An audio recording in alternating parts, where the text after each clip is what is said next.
ಯಾರಿಗೆ ಸಿಡಿ ಉರುಳು ವಿಶೇಷ ಕಾರ್ಯಕ್ರಮಕ್ಕೆ ಸ್ವಾಗತ. ನಾನು ಹರಿಪ್ರಸಾದ್. ಈಗಾಗಲೇ ಸಿಡಿ ಲೇಡಿ ಇವತ್ತು ನ್ಯಾಯಾಧೀಶರ ಸಮ್ಮುಖದಲ್ಲಿ ಸಿಆರ್ಪಿಸಿ ಸೆಕ್ಷನ್ 164 ಅಡಿಯಲ್ಲಿ ತನ್ನ ಹೇಳಿಕೆಯನ್ನು ದಾಖಲಿಸಿದ್ದಾಳೆ. ಅಲ್ಲಿ ಹೇಳಿಕೆಯನ್ನು ದಾಖಲಿಸಿದ ನಂತರ ಗುರುನಾನಕ್ ಭವನದಿಂದ ಯುವತಿಯನ್ನ ನೇರವಾಗಿ ಆಡುಗೋಡಿಯ ಟೆಕ್ನಿಕಲ್ ಸೆಲ್ಗೆ ಕರೆತರಲಾಗಿದೆ. ಆಡುಗೋಡಿಯ ಟೆಕ್ನಿಕಲ್ ಸೆಲ್ನಲ್ಲಿ ಯುವತಿ ಈಗಾಗಲೇ ಈ ಒಂದು ಘಟನೆಗೆ ಸಂಬಂಧಪಟ್ಟಂತೆ ಅತ್ಯಾಚಾರ ಪ್ರಕರಣವನ್ನು ಆಕೆ ದಾಖಲಿಸಿದ್ದಾಳೆ. ರಮೇಶ್ ಜಾರಕಿಹೊಳಿ ವಿರುದ್ಧ ಈ ಒಂದು ಪ್ರಕರಣಕ್ಕೆ ಸಂಬಂಧಿಸಿದಂತೆ ಯುವತಿ ತನ್ನ ಹೇಳಿಕೆಯನ್ನ ಪೊಲೀಸರ ಮುಂದೆಯೂ ಕೂಡ ಹೇಳುವಂತಹ ಸಾಧ್ಯತೆ ಇದೆ. ಆಕೆಯ ವಿಚಾರಣೆಯನ್ನ ಪೊಲೀಸರು ಮಾಡಬಹುದು. ಕಂಪ್ಲೀಟ್ ಆದಂಥ ಹೇಳಿಕೆಯನ್ನು ರೆಕಾರ್ಡ್ ಮಾಡೋಕ್ಕಿಂತ ಹೆಚ್ಚಾಗಿ ಏನೇನು ಆಕೆ ದೂರಿನಲ್ಲಿರುವಂತಹ ಅಂಶಗಳಿದಾವಲ್ಲ ಅದಕ್ಕೆ ಸಂಬಂಧಿಸಿದಂತಹ ಹಲವಾರು ಪ್ರಶ್ನೆಗಳನ್ನ ಪೊಲೀಸರು ಆಕೆಗೆ ಕೇಳ್ತಾರೆ. ಹಾಗೆ ಕೇಳುವಂತಹ ಸಂದರ್ಭದಲ್ಲಿ ಯುವತಿ ಅದಕ್ಕೆ ಏನೆಲ್ಲ ಉತ್ತರವನ್ನು ಕೊಡ್ತಾಳೆ ಅನ್ನೋದು ಕೂಡ ನೋಡಬೇಕಾಗಿದೆ. ಅದಾದ ನಂತರ ಆಕೆಯನ್ನು ಬಹುಶಃ ಮೆಡಿಕಲ್ ಟೆಸ್ಟ್ ಕೂಡ ಒಳಪಡಿಸಲಾಗುತ್ತೆ, ವೈದ್ಯಕೀಯ ಪರೀಕ್ಷೆಯನ್ನು ಕೂಡ ನಡೆಸಲಾಗುತ್ತೆ. ಯಾಕಂದ್ರೆ ಇದು ಅತ್ಯಾಚಾರ ಪ್ರಕರಣ ಆಗಿರೋದ್ರಿಂದಾಗಿ ಅತ್ಯಂತ ಗಂಭೀರ ಪ್ರಕರಣ ಇದು. ಹೀಗಾಗಿ ಈ ಗಂಭೀರ ಪ್ರಕರಣಕ್ಕೆ ಸಂಬಂಧಿಸಿದಂತೆಯೇ ಪೊಲೀಸರು ಮುಂದಿನ ತನಿಖೆಯ ಹಂತಗಳನ್ನು ಪೂರೈಕೆ ಮಾಡಬೇಕಾಗುತ್ತೆ, ತನಿಖೆಯನ್ನ ಮುಂದಕ್ಕೆ ತೆಗೆದುಕೊಂಡು ಹೋಗಬೇಕಾಗುತ್ತೆ. ಈ ನಿಟ್ಟಿನಲ್ಲೂ ಕೂಡ ಯುವತಿಗೆ ಸಂಬಂಧಿಸಿದಂತಹ ಎಲ್ಲ ಮಾಹಿತಿಯನ್ನು ಕಲೆ ಹಾಕುವಂತಹ ಪ್ರಯತ್ನವನ್ನ ಪೊಲೀಸರು ಕೂಡ ಮಾಡ್ತಾರೆ. ಯುವತಿ ಈ ಒಂದು ಅತ್ಯಾಚಾರ ನಡೆದ ನಂತರ ಯಾಕೆ ಆಕೆ ದೂರು ಕೊಟ್ಟಿಲ್ಲ, ಅದಾದ ನಂತರ ಏನೇನು ನಡೆದಿದೆ, ಆಕೆ ವಿಡಿಯೋ ರಿಲೀಸ್ ಆದ ನಂತರ ಆಕೆ ಎಲ್ಲಿ ಹೋಗಿದ್ಲು, ಇಷ್ಟು ದಿನ ಆಕೆ ಎಲ್ಲಿದ್ಲು ಮತ್ತು ಈಗ ಎಲ್ಲಿಂದ ಬಂದ್ಲು, ಈ ವಿಚಾರದಲ್ಲೂ ಕೂಡ ಮಾಹಿತಿಗಳನ್ನು ಪಡ್ಕೊಳ್ಬಹುದು. ಇದರ ನಡುವೆ ಯುವತಿಯ ಪರ ವಕೀಲ ಜಗದೀಶ್ ಅವರು ಕೂಡ ಒಂದಿಷ್ಟು ಹೇಳಿಕೆಯನ್ನು ನೀಡಿದ್ದಾರೆ, ಒಂದಿಷ್ಟು ಸ್ಪಷ್ಟನೆಯನ್ನು ಕೊಟ್ಟಿದ್ದಾರೆ ಆಕೆಯ ವಿಚಾರಣೆಗೆ ಸಂಬಂಧಿಸಿದಂತೆ ಇರಬಹುದು. ಹಾಗೆಯೇ ಆಕೆ ಇವತ್ತು ಹೇಳಿಕೆಯನ್ನು ದಾಖಲಿಸಿರುವಂತಹ ಪ್ರಕ್ರಿಯೆಗೆ ಸಂಬಂಧಪಟ್ಟಂತೆ ಅದನ್ನು ನಿಮಗೆ ತೋರಿಸ್ತೀನಿ. 164 ಸ್ಟೇಟ್ಮೆಂಟ್ ರೆಕಾರ್ಡ್ ಆಯಿತು. ಈಗ ವಾಯ್ಸ್ ಸ್ಯಾಂಪಲ್ಸು ಮತ್ತು 161 ಸ್ಟೇಟ್ಮೆಂಟ್ ರೆಕಾರ್ಡ್ ಮಾಡ್ಕೊಳ್ಳಲಿಕ್ಕೆ ಇವ್ರನ್ನ ವಿಕ್ಟಿಮನ್ನು ಇಲ್ಲಿ ಕರ್ಕೊಂಡ್ಬಂದಿದ್ದೀವಿ. ನಮ್ಮ ಅಡ್ವೊಕೇಟ್ಸ್ ಅಕಂಪನಿ ಮಾಡಿದಾರಲ್ಲಿ. ಸೊ ವೀರ್ ಆಲ್ಸೋ ಅಕಂಪನಿ ಇದ್ದೇವೆ.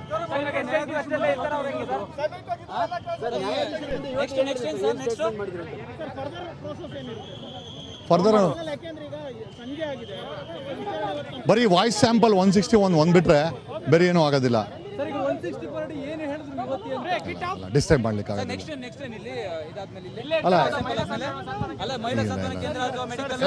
ಇಲ್ಲ ಇಲ್ಲ ಈಗ ಬೆಳಗಾವಿಗೆ ಸಂಬಂಧಪಟ್ಟಂತೆ ಅಲ್ಲ ವಾಶಕ್ಕೆ ಸದ್ಯ ಅಲ್ರಿ ಅಲ್ರಿ ಅಲ್ಲ ಅಲ್ಲ ಅಲ್ಲ ಅಲ್ಲ ಅಲ್ಲ ಅಲ್ಲ ಅಲ್ಲ ಮಾಧ್ಯಮದವರು ಅರ್ಥ ಮಾಡ್ಕೊಳ್ಬೇಕು. ಇಷ್ಟು ದೊಡ್ಡ ಕೇಸ್ ರಿಜಿಸ್ಟರ್ ಆಗಿದೆ, ಕುಲಂ ಕುಲ ಅಕ್ಯೂಸ್ ಓಡಾಡ್ತಾ ಇದ್ದಾರೆ. ಬೆಳಗಾಂ ಕೇಸ್ ಆಗ್ಬೋದು, ಕಿಡ್ನಾಪ್ ಕೇಸ್ ಆಗೋದು, ಮತ್ತೊಂದು ಕೇಸ್ ಆಗ್ಬೋದು. ವಿಚಾರಣೆ ಮಾಡಲಿಕ್ಕೆ ನಾವು ಕರ್ಕೊಂಡ್ಬಂದು ಬಿಟ್ಟಿದ್ದೀವಿ, ವಿಚಾರಣೆ ಮಾಡ್ಕೊಳ್ಳಿ. ಅಷ್ಟು ದೊಡ್ಡ ಕೇಸಲ್ಲಿ ಆರೋಪಿನ ಓಡಾಡಕ್ಕೆ ಬಿಟ್ಟಿದ್ದಾರೆ ಪೊಲೀಸರು. ಇನ್ನು ನಮ್ಮ ಕೇಸಲ್ಲಿ ಅರೆಸ್ಟ್ ಮಾಡ್ತಾರೆ ಅಂದರೆ I think that is not justified. ನನಗೇನೋ ಆ ಥರ ಮಾಹಿತಿ ಇಲ್ಲ. ನಮಗಿರೋದು ಎನ್ಕ್ವೈರಿ ಕರ್ಕೊಂಡ್ಬಂದ್ರೆ ದೇ ಆರ್ ವೇಟಿಂಗ್. ನಾವೇ ಹ್ಯಾಂಡ್ ಓವರ್ ಮಾಡಿಲ್ಲ. ಎನ್ಕ್ವೈರಿ ಕರ್ಕೊಂಡ್ಬಂದು ಸ್ಟೇಟ್ಮೆಂಟ್ ಅಲ್ಲ, ಯಾಕೆ ನೀವು ಯಾಕೆ ಮಿಸ್ರೆಪ್ರೆಸೆಂಟ್ ಮಾಡ್ತೀರಾ? SITಗೆ ನಾವು ಹ್ಯಾಂಡ್ ಓವರ್ ಮಾಡಿಲ್ಲ. 161 ಸ್ಟೇಟ್ಮೆಂಟ್ ರೆಕಾರ್ಡ್ ಮಾಡಬೇಕು ಅಂತ ರಿಕ್ವೆಸ್ಟ್ ಮಾಡ್ಕೊಂಡ್ರು. ಅಲ್ಲ ನೀವು ಯಾಕೆ ಕೋಡ್ ಮಾಡ್ತೀರಾ? You don't code, otherwise I will not brief us. ನಾನು ಸತ್ಯ ಹೇಳಕ್ಕೆ ಇಷ್ಟಪಡ್ತೀನಿ. SIT ಅವ್ರಿಗೆ ಯಾರು ಹ್ಯಾಂಡ್ ಓವರ್ ಮಾಡಿಲ್ಲ. SIT ಅವರು 161 ಸ್ಟೇಟ್ಮೆಂಟ್ ರೆಕಾರ್ಡ್ ಮಾಡಬೇಕು ಅಂತ ರಿಕ್ವೆಸ್ಟ್ ಮಾಡಿದ್ರು DCP. ಅದನ್ನ ಅಕ್ಲಾಜ್ ಮಾಡಿ ಇಲ್ಲಿ ಕರ್ಕೊಂಡ್ಬಂದಿದ್ವಿ. ಅಲ್ಲೇ ಮಾಡ್ತೀವಿ ಅಂದ್ರು ಆಯ್ತು. ಇಲ್ಲ ನಿಮ್ಮ ಟೆಕ್ನಿಕಲ್ ಸೆಂಟರ್ ನಾವೇ ಕರ್ಕೊಂಡ್ಬಂದಿದ್ದು. Please do not misquote anything.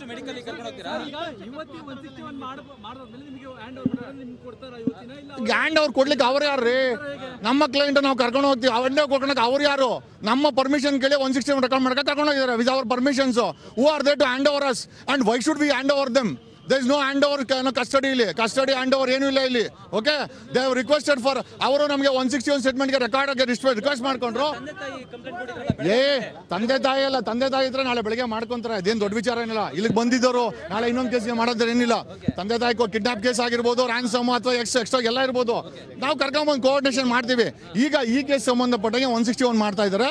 Request ಮಾಡ್ಕೊಂಡು ಕರ್ಕೊಂಡ್ಬಂದಿದ್ವಿ. ಇಷ್ಟು ಬೇಡ, ನಾಳೆ ಮಾಡಿ. ಹೌದೌದು.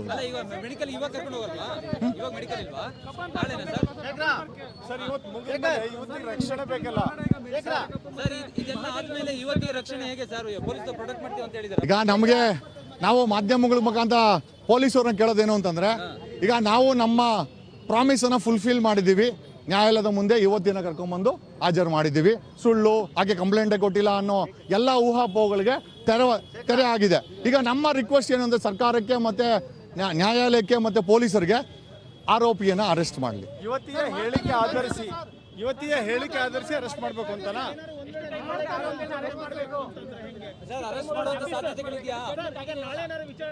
ಐ ಆಮ್ ಶ್ಯೂರ್ ನಾವು ನಮ್ಮ ಪ್ರಾಮಿಸನ್ನು ಮಾಡಿದ್ದೀವಿ, ಕರ್ಕೊಂಬಂದು ಬಿಟ್ಟಿದ್ದೀವಿ. ಆಕೆ ಸಹ ನ್ಯಾಯಾಲಯದ ಮುಂದೆ ನಿರ್ಭೀತಿಯಾಗಿ ಸ್ಟೇಟ್ಮೆಂಟನ್ನು ಕೊಟ್ಟಿದ್ದಾಳೆ.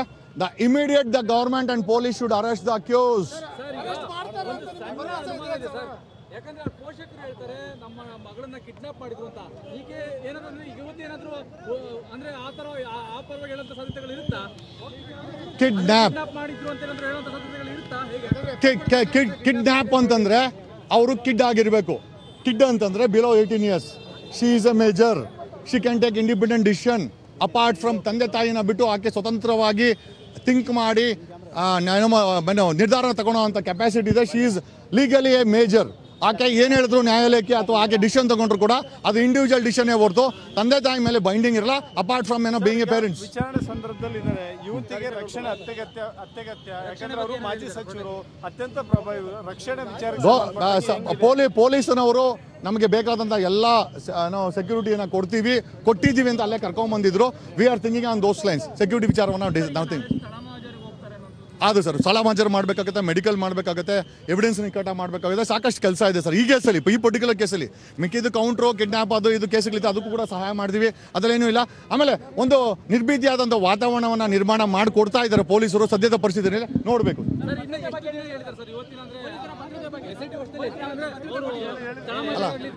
ಅಲ್ಲ ಭದ್ರತೆ ಸರ್, ಈಗ 164 ಒಂದು ಬಾಕಿ ಇತ್ತು ಇಷ್ಟು ದಿನ. 164 ಆಗೋಗಿದೆ. ಮುಂದಿನ ಪ್ರೊಸೀಜರ್ ಒತ್ತಾಯ ನಿಮ್ದೇನಂತಂದ್ರೆ ಅರೆಸ್ಟ್ ಮಾಡಬೇಕು ಸರ್. ಇಮಿಡಿಯೇಟ್ಲಿ ಅಕ್ಯೂಸ್ನ ಈಗ ಅರೆಸ್ಟ್ ಮಾಡಿ ಪೊಲೀಸರು ತಮ್ಮ ನಿಷ್ಠೆಯನ್ನು ಐ ಥಿಂಕ್ ತೋರಿಸ್ಬೇಕಾಗಿ ನಾನು ರಾಜ್ಯದ ಜನತೆಯಲ್ಲಿ ಕೇಳ್ಕೊಂತೀನಿ. ಎಸ್, ಈ ಪ್ರಕರಣಕ್ಕೆ ಸಂಬಂಧಿಸಿದಂತೆ ಸಾಕಷ್ಟು ವಿಚಾರಗಳಿದ್ದಾವೆ.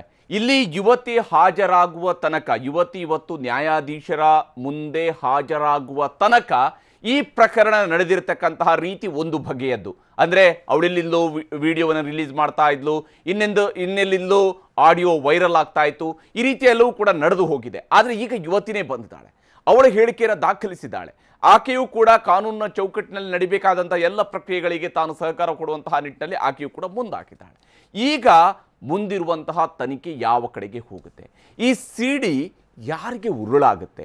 ರಮೇಶ್ ಜಾರಕಿಹೊಳಿಗೋ ಅಥವಾ ಆ ಯುವತಿಗೂ ಕೂಡ ಉರುಳಾಗುವ ಸಾಧ್ಯತೆ ಇದೆಯಾ? ಈ ಎಲ್ಲ ನಿಟ್ಟಿನಲ್ಲೂ ಕೂಡ ನಾವು ಚರ್ಚೆಯನ್ನು ನಡೆಸೋಣ. ನಮ್ಮ ಜೊತೆಗೆ ನಮ್ಮ ಸ್ಟುಡಿಯೋಗಳಲ್ಲಿ ಅತಿಥಿಗಳು ಕೂಡ ಜಾಯ್ನ್ ಆಗಿದ್ದಾರೆ. ನಿವೃತ್ತ ಹಿರಿಯ ಪೊಲೀಸ್ ಅಧಿಕಾರಿ ಲೋಕೇಶ್ವರ್ ಅವರು ಈ ಕಾರ್ಯಕ್ರಮದಲ್ಲಿ ಜಾಯ್ನ್ ಆಗಿದ್ದಾರೆ. ಹಾಗೆಯೇ ವಿಧಿವಿಜ್ಞಾನ ತಜ್ಞರಾಗಿರುವ ಡಾಕ್ಟರ್ ದಿನೇಶ್ ರಾವ್ ಅವರು ಈ ಕಾರ್ಯಕ್ರಮದಲ್ಲಿ ಜಾಯ್ನ್ ಆಗಿದ್ದಾರೆ.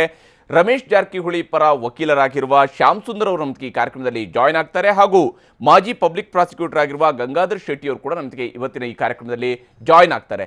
ಅತಿಥಿಗಳ ಜೊತೆಗೆ ಚರ್ಚೆಯನ್ನು ಆರಂಭಿಸೋದಕ್ಕಿಂತ ಮುಂಚಿತವಾಗಿ ಈ ಪ್ರಕರಣಕ್ಕೆ ಸಂಬಂಧಪಟ್ಟಂತೆ ಒಂದಿಷ್ಟು ಪ್ರಶ್ನೆಗಳನ್ನು ಮಾಡ್ತೀನಿ. ಅದರಲ್ಲಿ ಮೊದಲ 2 ಪ್ರಶ್ನೆಗಳನ್ನು ನಿಮಗೆ ತೋರಿಸ್ತೀನಿ. ಯುವತಿಯ ಹೇಳಿಕೆ ದಾಖಲಿಸಿದ ನಂತರ ತನಿಖಾಧಿಕಾರಿ ಕವಿತಾ ಅವರ ಮುಂದಿರುವಂತಹ ಚಾಲೆಂಜ್ ಏನು? ಅವರು ಈ ಹಂತದಲ್ಲಿ ಅವರು ಮುಂದೆ ಯಾವ ಸ್ವರೂಪದಲ್ಲಿ ಈ ತನಿಖೆಯನ್ನು ಮುಂದಕ್ಕೆ ತೆಗೆದುಕೊಂಡು ಹೋಗ್ಬೋದು? ಯಾಕಂದರೆ ಕಬ್ಬನ್ ಪಾರ್ಕ್ ಠಾಣೆಯಲ್ಲಿ ಈಗಾಗಲೇ ಪ್ರಕರಣ ಇದೆ. CRPC 164ರ ಅಡಿಯಲ್ಲಿ ಯುವತಿಯ ಹೇಳಿಕೆನೇ ಅಂತಿಮನ ಅಥವಾ ತನಿಖಾಧಿಕಾರಿ ಮುಂದೆ ಏನು ಮಾಡಬಹುದು? ಈ ನಿಟ್ಟಿನಲ್ಲಿ ನಾವು ಚರ್ಚೆಯನ್ನು ಆರಂಭಿಸೋಣ. ಮೊದಲಿಗೆ ಲೋಕೇಶ್ವರ್ ಅವರೇ, ಬಹಳ ಮುಖ್ಯವಾಗಿ ಈಗ ಯುವತಿ ಎಲ್ಲಿದ್ದಾಳೆ ಅನ್ನುವಂಥದ್ದು ನಿನ್ನೆ ತನಕ ಕೂಡ ಗೊತ್ತಿರಲಿಲ್ಲ. ಆದರೆ ಇವತ್ತು ಯುವತಿ ಇದ್ದಾಳೆ, ಆಕೆ ಹೇಳಿಕೆ ದಾಖಲಿಸಿದ್ದಾಳೆ. ಈಗ ತನಿಖಾಧಿಕಾರಿ ಮುಂದಿರುವಂತಹ ಚಾಲೆಂಜಸ್ ಯಾವ ಸ್ವರೂಪದ್ದು? ಈಗ ಮೊದಲು ಆ ಕಂಪ್ಲೇಂಟ್ ಅಂತ ಏನು ಲಾಯರ್ ಮೂಲಕ ಅವರು ಕಳಿಸಿದ್ರು, ಅದು ಈಕೆನೇ ಕೊಟ್ಟಿದ್ದ ಅನ್ನೋದು ಒಂದು ಕ್ಲಿಯರ್ ಆಗಬೇಕಿತ್ತು. ಹೌದು. ಅದರಲ್ಲಿರೋ ಅಕ್ಷರಗಳು ಏನು ಆಕೆ ಬರೆದಿದ್ದ ಅನ್ನೋದು ಕ್ಲಿಯರ್ ಆಗಬೇಕಿತ್ತು. ಹೌದು. ಮತ್ತು ಅದಕ್ಕೆ ತಾನೇನು ಆಥರೈಸ್ ಮಾಡಿದ್ಲು, ಸೈನ್ ಮಾಡಿದ್ಲು, ಅದು ಅವಳದೇ ಸಿಗ್ನೇಚರ್ ಅನ್ನೋದು ಕ್ಲಿಯರ್ ಆಗಬೇಕಿತ್ತು. ಅಂದರೆ ಕಂಪ್ಲೇಂಟು ಇವಳೇ ಕೊಟ್ಟಿದ್ದಾಳೆ ಅನ್ನೋದು ಫಸ್ಟು ಇನ್ವೆಸ್ಟಿಗೇಷನ್ ಪಾಯಿಂಟಲ್ಲಿ ಕ್ಲಿಯರ್ ಮಾಡ್ಕೋಬೇಕಾಗಿತ್ತು. ಅದು ಇವತ್ತು ಆಗಿದೆ ಅಂತ ನನ್ನ ಅಭಿಪ್ರಾಯ. ಸೊ ಅಥವಾ ಅವಳು ಏನು ಬೇರೆ ಏನಾದ್ರು ಡಿಸ್ಪ್ಯೂಟ್ ಮಾಡಿದಾಳ, 164 ಸ್ಟೇಟ್ಮೆಂಟ್ ಡೀಟೇಲ್ಸ್ ನಮ್ಮ ಹತ್ರ ಇಲ್ಲ. ಹೌದು. ಆದರೆ ಅವ್ರ ಲಾಯರೆಲ್ಲ ಹೇಳೋದ ಪ್ರಕಾರ ಅದು ಅವಳು ಒಪ್ಕೊಂಡಿದ್ದಾಳೆ, ಅದು ನಾನೇ ಕೊಟ್ಟಿದ್ದು ಕಂಪ್ಲೇಂಟು, ನಂದೇ ಹ್ಯಾಂಡ್ ರೈಟಿಂಗು, ನಾನೇ ಸೈನ್ ಮಾಡೋದಂತ ಹೇಳಿರ್ಬೋದು ಅಂತ ಅಭಿಪ್ರಾಯದಲ್ಲಿ ತಗೊಂಡ್ರು. ಇವಾಗ ಒಂದು ವಿಚಾರ ಕ್ಲಿಯರ್ ಆದ ತಕ್ಷಣವೇ ನೆಕ್ಸ್ಟ್ ಇವಳಿಗೆ ಮೆಡಿಕಲ್ ಎಕ್ಸಾಮ್ ಮಾಡೋದು ಮತ್ತು ಇವಳ ಬೇರೆ ವಿಚಾರಗಳು, ಅಂದರೆ ಏನು ಆವತ್ತು ಘಟನೆಗಳು ಅವಳು ಹೇಳಿದ್ದಾಳೆ ಅದ್ರ ಬಗ್ಗೆ ವಿವರವಾದ ಒಂದು ಹೇಳಿಕೆಗಳನ್ನು ಐಒ ಮಾಡ್ಕೋಬೇಕಾಗುತ್ತೆ. ಅಂದರೆ ಈ 164 ಸ್ಟೇಟ್ಮೆಂಟೇ ಅಂತಿಮ ಅಲ್ಲ. ಅಲ್ಲ ಅಲ್ಲ ಅಲ್ಲ ಅದು ಇದು ಸಬ್ಸ್ಟ್ಯಾನ್ಷಿಯಲ್ ಎವಿಡೆನ್ಸ್ ಆಗೋದಿಲ್ಲ, ಯಾಕೆಂದರೆ ವಿಟ್ನೆಸ್ ಸ್ಟೇಟ್ಮೆಂಟ್ ಅಂತ ಅಷ್ಟೇ ಇದನ್ನು. ಹೌದು. ಅಂದರೆ ಅವಳು ಕೊಟ್ಟಿದ್ದು ಈಗ ಹೇಳಿದ್ದು ಅಂದರೆ ನಾಳೆ ಯಾವತ್ತಾದರೂ ಕೋರ್ಟಲ್ಲೂ ಅದು ಮತ್ತೆ ತಿರ್ಗಾ ಕೊರಾಬ್ರೇಟ್ ಮಾಡಲೇಬೇಕಾಗುತ್ತೆ. ಕಾಂಟ್ರಾಡಿಕ್ಷನ್ನಲ್ಲಿ ಅವಳು ಆಪೋಸಿಟ್ ಲಾಯರ್ ಹತ್ರ ಅದನ್ನು ಉತ್ತರನ ಸರಿಯಾಗಿ ಕೊಡಬೇಕಾಗುತ್ತೆ. ಹಂಗಾಗಿ ಇದು ಲೈಕ್ ಎನಿ ಅದರ್ ಸ್ಟೇಟ್ಮೆಂಟ್ ಥರನೇ ಆದ್ರೂ ಮ್ಯಾಜಿಸ್ಟ್ರೇಟ್ರ್ ಮುಂದೆ ಕೊಟ್ಟಿರೋದಂಥ ಒಂದು ಪ್ರಶ್ನೆಯಲ್ಲಿರೋದ್ರಿಂದ ಸ್ವಲ್ಪ ಅದಕ್ಕೆ ಯಾವುದೋ ಒಂದಷ್ಟು ವ್ಯಾಲ್ಯೂ ಜಾಸ್ತಿ ಇರುತ್ತೆ. ಅವಳು ಅದರಿಂದ ಹಿಂದಕ್ಕೆ ಹೋಗೋಕ್ಕೆ ಕಷ್ಟ ಆಗುತ್ತೆ. ಯಾವುದೇ ಹೇಳಿಕೆಯಲ್ಲಿ ಕೊಟ್ಟಿರೋದ್ರಿಂದ ಪೊಲೀಸ್ ಅವ್ರ ಮುಂದೆ ಕೊಟ್ಟ ಹೇಳಿಕೆಗೆ ವಿತ್ಡ್ರಾ ಆಗೋದು ಮತ್ತೆ ನಾನು ಹೇಳೇ ಇಲ್ಲ ಅಂತ ಹೇಳೋದು. ಈಗ ಆ ಹೇಳಿಕೆನ ಆಕೆ ಯಾವುದೇ ಒತ್ತಡ ಇಲ್ಲದೆ ಕೊಟ್ಟಿದ್ದಾಳೆ ಅಂತ ಪರಿಗಣಿಸಬಹುದು. 100%. ಯಾಕಂದ್ರೆ ಒಬ್ಬ ಮ್ಯಾಜಿಸ್ಟ್ರೇಟ್ ಪೊಲೀಸರ ಒತ್ತಡ ಅಥವಾ ಇನ್ಯಾರೋ ತನಿಖಾಧಿಕಾರಿ ಒತ್ತಡ ಇತ್ತು ಅಂತ ಹೇಳೋದೆಲ್ಲ ಬರೋದಿಲ್ಲ. 164 ಸ್ಟೇಟ್ಮೆಂಟ್ ಮಾಡ್ಬೇಕಾದ್ರೆ ಮ್ಯಾಜಿಸ್ಟ್ರೇಟ್ರು ಕೆಲವು ಪ್ರೊಸೀಜರ್ನ ಫಾಲೋ ಮಾಡ್ತಾರೆ. ಅದು ಅಕ್ಯೂಸ್ಡ್ಗಳಾದ್ರೆ ಅವ್ರಿಗೆ ತಾವು ಪ್ಲೀಡ್ ಗಿಲ್ಟಿ ಅಂದ್ರೆ ಕನ್ಫೆಸ್ ಮಾಡ್ಕೊಂಡು ಅದು ಪ್ರಶ್ನೆಗಳು ಬಂದಾಗ ಅವ್ರಿಗೆ ಟೈಮು ಕೊಡ್ತಾರೆ. ನಿಮ್ಗೆ 1 ದಿವಸ 2 ದಿವಸ ಟೈಮ್ ಕೊಟ್ಟು ಆಮೇಲೂ ಮಾಡ್ತಾರೆ. ಆದ್ರೆ ಇದು ಸ್ಟೇಟ್ಮೆಂಟ್ ಮಾಡ್ಕೊಂತ ಇರೋದ್ರಿಂದ ಆಕೆಗೆ ಅವರು ಹೇಳ್ತಾರೆ ಯಾವುದೇ ಭಯ ಬೀಳಬೇಡಿ, ಏನಿದೆ ಅದನ್ನು ಹೇಳಿ, ಎಲ್ಲ ನಿಮ್ಗೆ ರಕ್ಷಣೆ ಇದೆ ಅನ್ನೋದೆಲ್ಲ ಹೇಳಿ ಈ ಸ್ಟೇಟ್ಮೆಂಟು ನಿಮಗೆ ಮುಂದೆ ನಿಮ್ಮ ಏನು ವಿಚಾರ ಹೇಳಿದ್ದೆ ಅದಕ್ಕೆ ತನಿಖೆಗೆ ಇದು ತುಂಬ ಇಂಪಾರ್ಟೆಂಟು, ಅದರಿಂದ ಸರಿಯಾದ ರೀತಿಯಲ್ಲಿ ನಿಜಾಂಶಗಳನ್ನು ಹೇಳಿ ಅಂತ ಅವ್ರಿಗೆ ಧೈರ್ಯ ಕೊಟ್ಟು ಹೇಳಿಸ್ತಾರೆ. ಸೊ ಹಾಗಾಗಿ ಮತ್ತೆ ಬರೀತಾರೆ. ಕೊನೆಯಲ್ಲಿ ಅವಳದು ಸ್ಟೇಟ್ಮೆಂಟ್ ಆದಮೇಲೆ ಮ್ಯಾಜಿಸ್ಟ್ರೇಟ್ ಒಂದು ಲೈನ್ ಬರೀತಾರೆ, ಆಕೆಗೆ ಹೇಳಿಕೆ ಕೊಡೋದಕ್ಕೆ ಮೊದಲು ಯಾವುದೇ ಭಯ ಭೀತಿ ಇಲ್ದಲೆ ನೀವು ಕೊಡಬೇಕು ಅಂತ ನಾವು ಖುದ್ದಾಗಿ ತಿಳಿಸಿದ್ದು, ಅದೇ ರೀತಿ ಆಕೆ ಎಲ್ಲವನ್ನು ನಮ್ಮಿಂದ ಮಾಹಿತಿ ತೆಗೆದುಕೊಂಡು ಈ ಹೇಳಿಕೆಯನ್ನು ನೀಡಿರ್ತಾಳೆ ಅಂತ ಇವರು ಕೆಳಗಡೆ ಒಂದು ಸೈನ್ ಹಾಕಿ ಒಂದು ಸ್ಟೇಟ್ಮೆಂಟ್ ಮಾಡ್ತಾರೆ. ಅಲ್ಲಿ ಮ್ಯಾಜಿಸ್ಟ್ರೇಟ್ ಒಂದು ಸ್ಟೇಟ್ಮೆಂಟ್ ರೆಕಾರ್ಡ್ ಆಗುತ್ತೆ ಅದರಲ್ಲಿ. ಅವಳು ಸೈನ್ ಜೊತೆಗೆ ಇವರು ಒಂದು ಈ ನೋಟನ್ನು ಹಾಕಿ ಸೈನ್ ಮಾಡ್ತಾರೆ. ಸೊ ಅದನ್ನ ಈಗ ಅವ್ರ ಕಸ್ಟಡಿಯಲ್ಲಿ ಇಟ್ಕೊಂಡಿದ್ದಾರೆ. ಈಗ ಅದು ನೆಕ್ಸ್ಟ್ ಈಗ ಐಒಗೆ ಸ್ಟೇಟ್ಮೆಂಟ್ ಅವ್ರು ಮಾಡ್ಕೋಬೇಕು. ಆ್ಯಕ್ಚುಲಿ 164 ಅಂದ್ರೆ ಎಲ್ಲರದ್ದು ಅಭಿಪ್ರಾಯ ಕಸ್ಟಡಿಗೆ ತಗೊಂಡು ಮಾಡಬೇಕು ಹಾಗೆ ಹೀಗೆ ಅಂತ.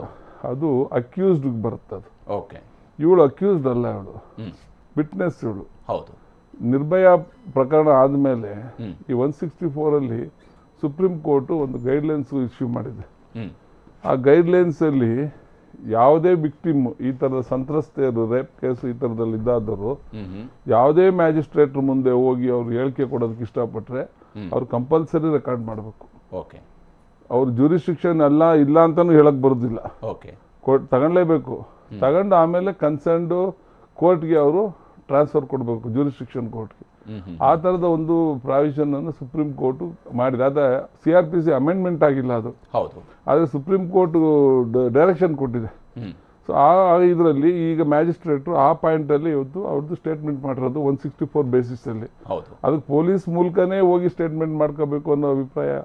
ಅದು ಅಕ್ಯೂಸ್ಡ್ಗೆ, ಅಪರಾಧಿಗಳು ಕನ್ಫೆಸ್ ಮಾಡ್ತಾರಲ್ಲ, ಅವನು ಯಾರೋ ಒಬ್ಬ ಅಪರಾಧಿ ನಾನು ಕೋರ್ಟ್ ಓಪನ್ ಆಗಿ ಹೋಗ್ಬಿಟ್ಟು ನಾನು ಕನ್ಫೆಸ್ ಮಾಡ್ಕೊಂತೀನಿ 164 ಮಾಡ್ಕೊಳ್ಳಿ ಅಂದ್ರೆ ಮಾಡಕ್ ಬರಲ್ಲ.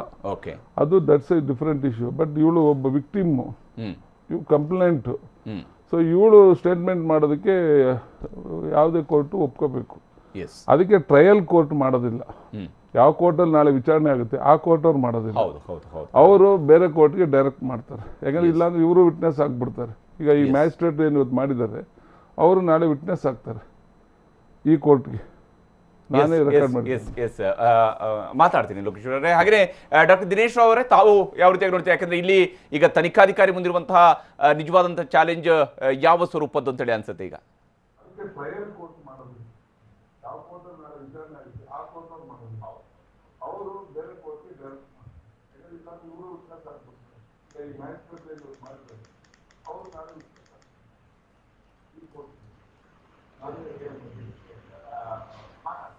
ದಿನೇಶ್ ಅವರೇ, ನಾನು ಮತ್ತೆ ನಿಮ್ಮನ್ನ ಮಾತನಾಡಿಸ್ತೀನಿ ಈ ವಿಚಾರಕ್ಕೆ ಸಂಬಂಧಪಟ್ಟಂತೆ. ಇನ್ನಷ್ಟು ಸಾಕಷ್ಟು ಪ್ರಶ್ನೆಗಳಿದ್ದಾವೆ ಈ ಪ್ರಕರಣಕ್ಕೆ ಸಂಬಂಧಿಸಿದಂತೆ.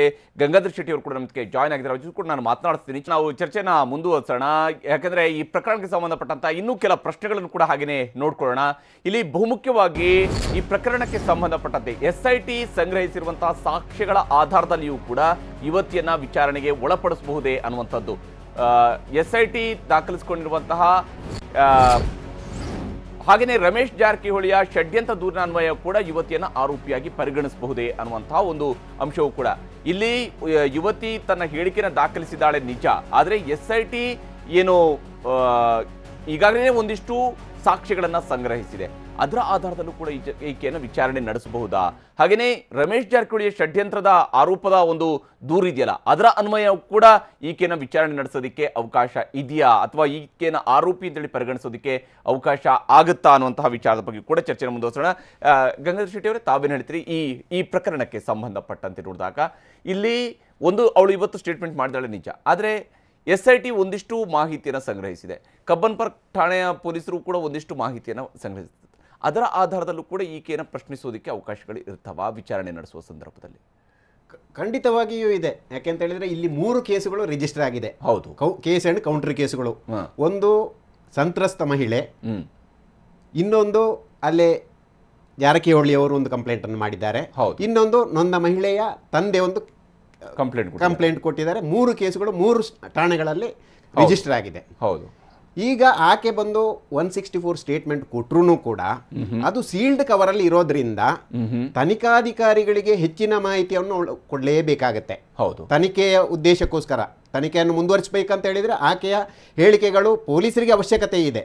ಇವಾಗ ಏನಿದ್ರು ಕೂಡ ಇನ್ ಕ್ಯಾಮೆರಾ ಪ್ರೊಸೀಡಿಂಗ್ಸ್ ಅಲ್ಲಿ ಆಕೆ ಹೇಳಿಕೆಯನ್ನು ಕೊಟ್ಟಿದ್ದಾರೆ, ಅದು ಸೀಲ್ಡ್ ಕವರ್ ಅಲ್ಲಿ ಇರುತ್ತೆ.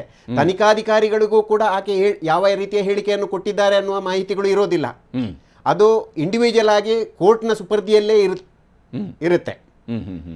ನಂತರ ಇವಾಗ 164 ಸ್ಟೇಟ್ಮೆಂಟ್ ಆದ ನಂತರನೂ ಕೂಡ ನೊಂದ ಮಹಿಳೆ ಹೇಳಿಕೆಯನ್ನು ಕೊಡಲೇಬೇಕಾಗತ್ತೆ.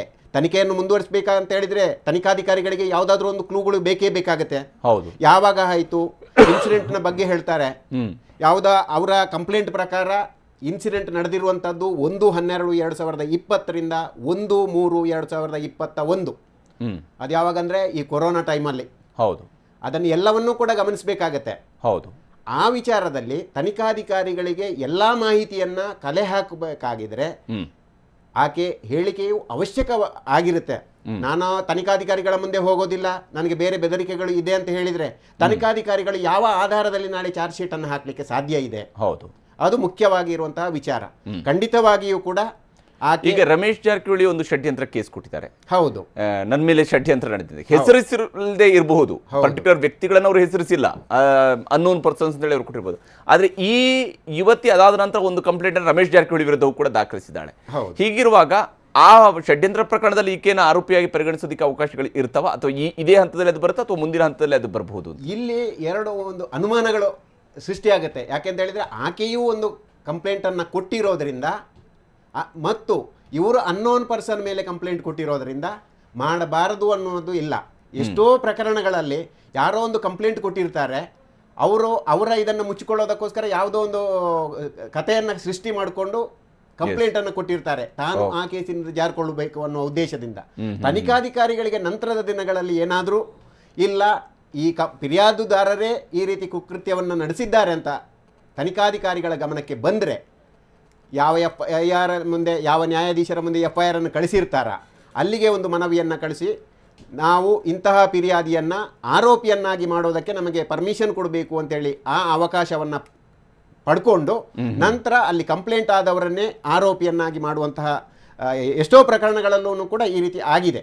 ಎಸ್ ಗಂಗಾಧರ್, ಆದರೆ ಲೋಕೇಶ್ವರ ಅವರೇ, ಈಗ ಎರಡು ಕಡೆಯಲ್ಲಿ ತನಿಖೆ ನಡೀತಿದೆ. ಒಂದು, ಈಗ SIT ಮುಂದೆ ಸದಾಶಿವನಗರ ಠಾಣೆಯ ಕೇಸನ್ನು ಟ್ರಾನ್ಸ್ಫರ್ ಮಾಡಿ ಆಗಿದೆ, ಆದರೆ ಕಬ್ಬನ್ ಪಾರ್ಕ್ ಠಾಣೆಯಲ್ಲಿ ಇನ್ನೂ ಕೂಡ ಈ ಯುವತಿಯ ಪ್ರಕರಣ ಇದೆ, ಈಕೆ ದಾಖಲಿಸಿರುವಂಥ ಪ್ರಕರಣ ಇದೆ. ಹಾಗಾಗಿ ಈಗ ಆ ಪ್ರಕರಣದಲ್ಲಿ ಈಕೆನ ಕನ್ಸಿಡರ್ ಮಾಡೋದಕ್ಕೆ ಈಗಲೇ ಸಾಧ್ಯ ಆಗುತ್ತೆ ಅಥವಾ ಮುಂದಿನ ಹಂತದಲ್ಲಿ? ಈ ಸ್ಟೇಜಲ್ಲಿ ಬರೋದಿಲ್ಲ. ಯಾಕೆಂದ್ರೆ ಒಂದು ಪ್ರಶ್ನೆ, ಅಲ್ಲೂ ಕಂಪ್ಲೇಂಟು ಡೈರೆಕ್ಟ್ ಆಗಿ ರಮೇಶ್ ಜಾರಕಿಹೊಳಿ ಬಂದು ಕೊಟ್ಟಿಲ್ಲ. ಹೌದು. ಇಲ್ಲೂ ಕಂಪ್ಲೇಂಟು ಇವಳು ಬಂದು ಕೊಟ್ಟಿಲ್ಲ. ಹೌದು. ಇಬ್ಬರೂ ಬೇರೆಯವ್ರ ಮೂಲಕ ಕಂಪ್ಲೇಂಟ್ಗಳನ್ನು ಕಳಿಸಿರೋದು. ಫಸ್ಟು ಕಂಪ್ಲೇಂಟ್ ಅವ್ರು ಕೊಟ್ಟಿದ್ದಾರಾ ಇಲ್ವಾ ಅನ್ನೋದು ಕನ್ಫರ್ಮ್ ಮಾಡೋದಕ್ಕೆ ಈಗ ನಮ್ಮ ಗಂಗಾಧರ್ ಶೆಟ್ಟರ್ ಅವ್ರು ಹೇಳಿದಾಗೆ ಅವಳು ಪೊಲೀಸ್ ಮುಂದೆ, ಯಾಕಂದರೆ ಕೋರ್ಟ್ ಮುಂದೆ ಏನು ಹೇಳಿದಾಳೆ ಅದು ಸೀಲ್ಡ್ ಕವರೇ, ಯಾರಿಗೂ ಅದು ವಿಚಾರ ಇಲ್ಲ, ಬರ್ರಿ ಇನ್ನೂ ವಿಚಾರ ಇಲ್ಲ. ಹೌದು. ಆದರೆ ಅವರು ಈಗೇನು ನಮ್ಮ SIT ಅವ್ರು ಕರ್ಕೊಂಡು ಹೋಗಿದ್ದಾರೆ, ಅವ್ರ ಪ್ರಶ್ನೆ ಮೊದಲೇದು ಇದೇ ಆಗಿರುತ್ತೆ, ಆ ಫಿರ್ಯಾದು ನಿಮ್ದಾ ಅಲ್ವಾ ಅನ್ನೋದು ಪ್ರಶ್ನೆ ತಗೊಳ್ತಾರೆ. ಅದನ್ನು ಅದು ಒಂದು ಕಡೆ ಆಗುತ್ತೆ. ಮತ್ತು ಎರಡರಲ್ಲೂ ನಮಗೆ ಸಾಮಾನ್ಯವಾಗಿ ಎಲ್ಲರಿಗೂ ಗೊತ್ತಿರೋಂಗೆ ಅದರಲ್ಲಿ ಏನು ಆ ವಿಡಿಯೋಗಳಲ್ಲಿದ್ದಾರೆ, ಅಲ್ಲೂ ಒಬ್ರು ಕಂಪ್ಲೇಂಟ್, ಇಲ್ಲೊಬ್ರು ಕಂಪ್ಲೇಂಟ್. ಹೌದು ಹೌದು ಹೌದು ಹೌದು. ಅದಾಗಿ ಜಸ್ಟ್ ನಾನು ನಿಮ್ಮ ಜೊತೆಗೆ ಮಾತನಾಡಿಸ್ತೀನಿ ಲೋಕೇಶ್ ಅವರೇ. ಹಾಗೆ ನಮ್ಮ ಜೊತೆಗೆ ಶ್ಯಾಮ್ ಸುಂದರ್ ಅವರು ಕೂಡ ಜಾಯ್ನ್ ಆಗಿದ್ದಾರೆ. ಡಾಕ್ಟರ್ ದಿನೇಶ್ ರಾವ್ ಅವ್ರ ಜೊತೆ ಕೂಡ ನಾನು ಮಾತನಾಡಿಸ್ತೀನಿ. ಇದರ ನಡುವೆ ಈಗಾಗಲೇ SIT ತನ್ನ ತನಿಖೆಯನ್ನು ಕೂಡ ನಡೆಸ್ತಾ ಇರುವಂಥದ್ದು. ಈ CD ಲೇಡಿ ಈಗಾಗಲೇ ಬೆಂಗಳೂರಿನ ಆಡ್ಗೋಡಿಯಲ್ಲಿರುವಂತಹ ಟೆಕ್ನಿಕಲ್ ವಿಂಗ್ನಲ್ಲಿ ಏನು ಆಕೆ ಹೇಳಿಕೆಯನ್ನು ದಾಖಲಿಸಿಕೊಳ್ಳುವಂತಹ ಪ್ರಕ್ರಿಯೆ ಈಗ ಅಂತ್ಯ ಆಗಿದೆ.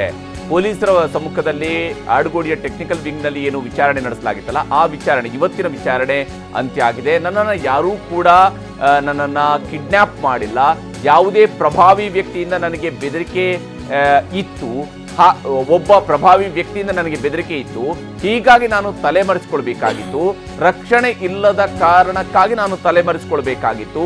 ಈ ಮಾತುಗಳನ್ನ ಸಿಡಿಯಲ್ಲಿದ್ದಂತಹ ಯುವತಿ ಹೇಳ್ಕೊಂಡಿದ್ದಾಳೆ. SIT ಅಧಿಕಾರಿಗಳ ಮುಂದೆ ತನ್ನ ಹೇಳಿಕೆಯನ್ನು ಆಕೆ ದಾಖಲಿಸಿದ್ದಾಳೆ.